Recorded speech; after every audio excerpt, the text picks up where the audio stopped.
Assalamualaikum warahmatullahi wabarakatuh. My name is Siti Nurhayati binti Mat Yassin, a student from Universiti Teknologi Malaysia, and you are watching me filming for my assessment from my Dynamic of Leadership course. Disclaimer: this video contains materials from lecture note of UHB 6033 Universiti Teknologi Malaysia.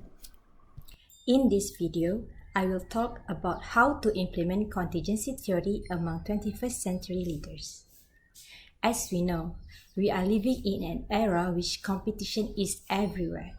In the midst of tension, we might either perform very well, but our workers hate us, or we perform not so good, but our workers love us nevertheless. Contingency theory could balance the performance and the relationship by shifting the situation towards you.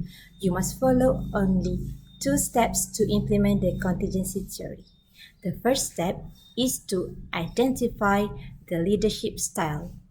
Leadership style, according to Fiedler'S, are a style who is relationship oriented and a style who is a task oriented.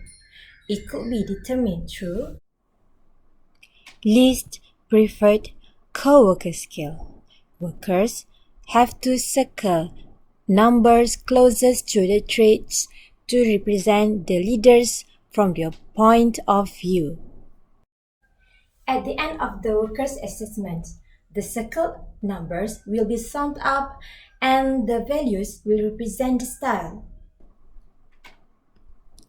If the score is between 57 or less, it classifies you as a task-motivated leader. If the score is between 58 to 63, it means that you are a socio-independent leader. Finally, if the score is 64 or above, you are a relationship-motivated leader. Now that you already know your leadership style, you could change the situation, which involve your worker, task structure, and position power to make it favorable to you. Remember that 21st century leaders must have the control and have to quickly adapt to the situation. So, by changing some variables, you could shift the situation to be favorable to you so that you can bring your worker closer to you and have every task done well. The first thing you can try to change is the leader-member relations. Specifically, you have to develop trust from your workers. It is because a leader who is most trusted has more influence and is in more favorable situation.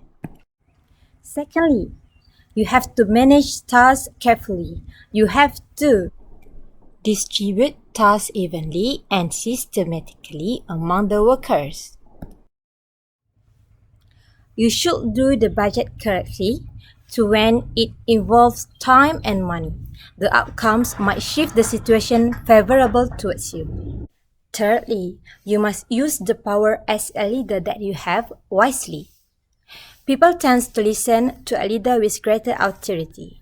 For example, between a manager that can fire and rewards or punishes the workers, and a supervisor that cannot fire nor rewards and punishes the workers will have a higher tendency of listening to their manager. And if you think you do not have enough power yet, you could consider to have yourself be promoted by working hard for it.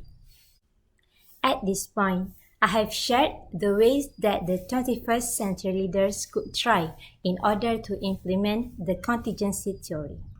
I would like to conclude my short video by emphasizing the idea that Mr. Fiedler'S has about contingency theory, which is leadership style cannot be changed, but the situation can.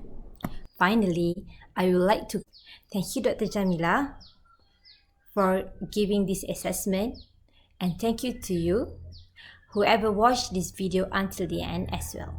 Assalamualaikum warahmatullahi wabarakatuh, and have a nice day everyone. Bye.